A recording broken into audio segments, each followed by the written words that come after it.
Washington டிசியிலே அமெரிக்காவிலே உரையாற்றுவதற்காக சென்றிருந்தேன். அங்கே ஒரு என்ஜினியர் வீட்டில் தங்கியிருந்தேன்.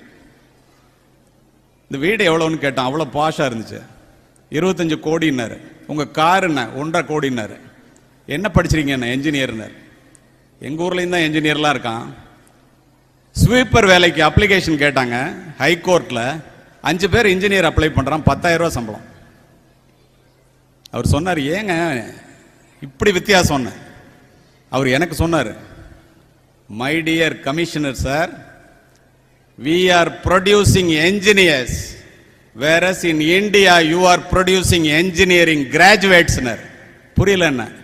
இங்க ஒருத்தன் என்ஜினியர் முடிச்சுட்டு வெளியில வந்தா உலகத்திலே பெரிய பில்டிங்கை எப்படி கட்டணும், உலகத்திலே பெரிய பாலத்தை எப்படி கட்டணும், 100 அடிக்கு கீழே எப்படி டனல் போட்டு வண்டியை ஓட்டணும், எலக்ட்ரிக் ட்ரெயினை, எலக்ட்ரிசிட்டியை தண்ணியில் இல்லாமல் சூரிய வெளிச்சத்தில் இல்லாமல் வேற எப்படி கண்டுபிடிக்கலாம்?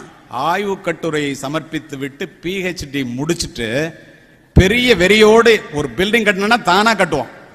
அப்படி தெளிவாக வெளியிலே வருவார்கள். உங்களுடைய ஊரிலே உங்களுடைய மாணவர்கள் பட்டத்தை மட்டும் வாங்கி கொண்டு வெளியிலே வருகின்றார்கள். அதான் உங்களுக்கு எங்களுக்கு வித்தியாசம். இதற்கு பெயர் படிப்பா? 1000 ஆண்டுகளுக்கு முன் சொல்லி இருக்கின்றார்கள். என்ன சொல்லி இருக்கின்றார்கள் தெரியுமா? காண முயலாட கண்டிருந்த வான்கோழி தானும் அதுவாக பாவித்து தானும் தன் பொல்லாச்சிறகை வெறி தாடினார் போலாம் கல்லாதான் கற்ற கவி.